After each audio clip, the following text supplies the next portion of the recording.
Operation सिंदूर युद्ध नहीं, भारत की आत्मा का प्रतिकार है। जब राष्ट्र की अस्मिता ही अस्त्र बन जाए।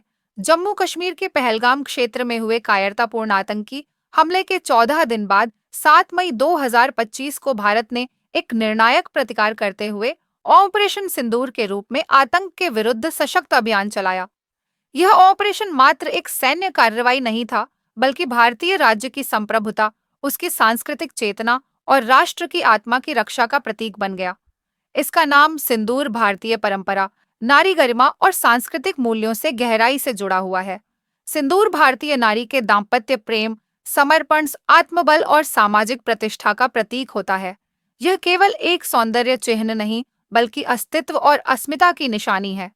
जब भारत सरकार और सेना ने इस सैन्य प्रतिकार को ऑपरेशन सिंदूर का नाम दिया, तो यह एक गूढ़ सांस्कृतिक और भावनात्मक संदेश था, जो युद्ध केवल सीमा या आतंकियों के विरुद्ध नहीं, बल्कि उस सांस्कृतिक अस्मिता की रक्षा का भी था, जो भारत की आत्मा में रची बसी है। भारत सरकार ने इस हमले के बाद जिस तीव्रता, स्पष्टता और दृढ़ता से प्रतिक्रिया दी, वह प्रधानमंत्री नरेंद्र मोदी के नेतृत्व में विकसित हो रहे राष्ट्रीय सुरक्षा दृष्टिकोण का प्रमाण है। केंद्र सरकार ने स्पष्ट किया कि अब भारत रक्षात्मक नहीं, बल्कि निर्णायक और निवारक रणनीति को अपनाएगा। गृह मंत्रालय, रक्षा मंत्रालय, खुफिया एजेंसियों और भारतीय सेना के बीच जिस प्रकार की समन्वित योजना बनी, वह केवल तकनीकी या कूटनीतिक नहीं थी, बल्कि उसमें एक दृढ़ राजनीतिक इच्छा शक्ति और देश की आंतरिक एवं सांस्कृतिक आत्मा की रक्षा की आकांक्षा भी सम्मिलित थी। यह सरकार की उस बदली हुई सोच को दर्शाता है, जिसमें हर आतंकी कृत्य का उत्तर केवल निंदा नहीं, बल्कि निर्णय है। भारतीय सेना ने ऑपरेशन सिंदूर को जिस प्रकार अंजाम दिया, वह उसकी उच्च रणनीतिक क्षमता, जमीनी खुफिया नेटवर्क और नैतिक कर्तव्य बोध का परिचायक है। सटीक सर्जिकल कार्रवाई, सीमाओं पर आतंकियों के ठिकानों की ध्वस्तीकरण, स्थानीय नागरिकों की सुरक्षा का पूर्ण ध्यान और आतंकियों की सप्लाई चेन को तोड़ने की योजना, सब इस बात के प्रमाण हैं कि भारतीय सेना अब न केवल रक्षा करती है, बल्कि सशक्त निवारक क्षमता भी विकसित कर चुकी है।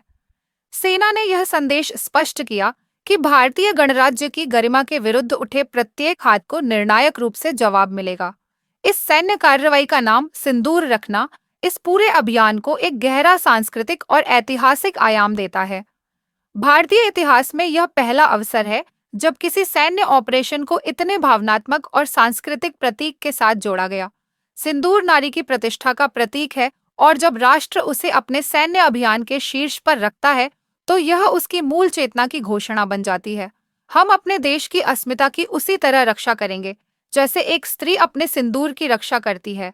यह नाम भारत की परंपरा और आधुनिक रणनीतिक सोच के अद्वितीय संगम को दर्शाता है।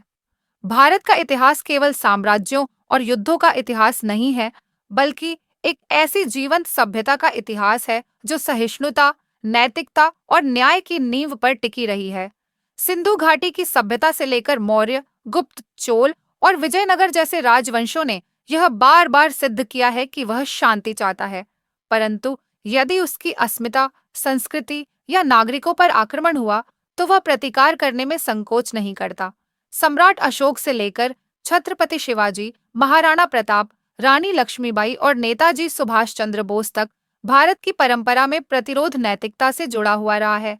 स्वतंत्रता संग्राम के दौरान गांधी जी के नेतृत्व में अहिंसा और सत्याग्रह के माध्यम से किया गया प्रतिकार, और दूसरी ओर नेताजी की आजाद हिंद फौज का सशस्त्र आंदोलन, दोनों ही इस बात के प्रतीक हैं कि भारत का संघर्ष केवल राजनीतिक नहीं, बल्कि गहरे सांस्कृतिक और नैतिक आयामों वाला रहा है।